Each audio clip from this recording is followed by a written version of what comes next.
வீட்டில் சாப்பிட்டுட்டு சாப்பாடு பாத்திரம் குழம்பு பாத்திரம் இதெல்லாம் மூடி வைக்காமல் இருப்பீங்க இல்லையா, அவங்க எல்லாம் லைனில் வாங்க, உங்களுக்கு தான் அந்த வீடியோ. இவளுக்கு பேட்டியை முடிக்கிறக்குள்ள என் வேட்டியை உரி உள்ள இருக்க போட்டி எடுத்தாலும் எடுப்பாங்க இருக்க. இப்போ ரீசெண்டாக பார்த்துருப்பீங்களே ஹண்டா வைரஸ். ஒரு ஹண்டா வைரஸ் அவுட் பிரேக் வந்து ஒரு க்ரூஸ் ஷிப்பில் வந்து 40 பேருக்கு மேலே இறந்துட்டாங்கன்ற மாதிரியான நியூஸ் வந்து அமெரிக்காவில் இருந்து.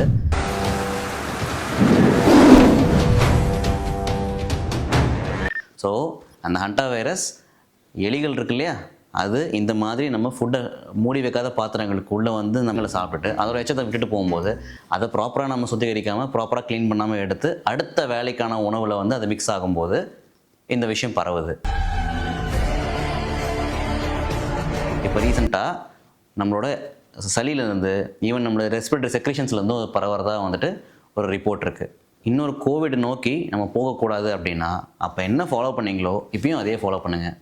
ப்ராப்பராக உங்கள் கைகளை கழுவுங்க, துணிகளை ஒழுங்காக துவைச்சி போடுங்க, பாத்திரம் கழுவும் போது அது ப்ராப்பராக க்ளீனாக இருக்கா இல்லையான்றதை கண்டிப்பாக பாருங்கள். எல்லா இடத்துலையும் சுத்தபத்தமாக இருங்க. சுத்தபத்தமாக தானே இருக்குது, திருவிழா முடிகிற வரைக்கும் சுத்தபத்தமாக இருக்கணும்ல.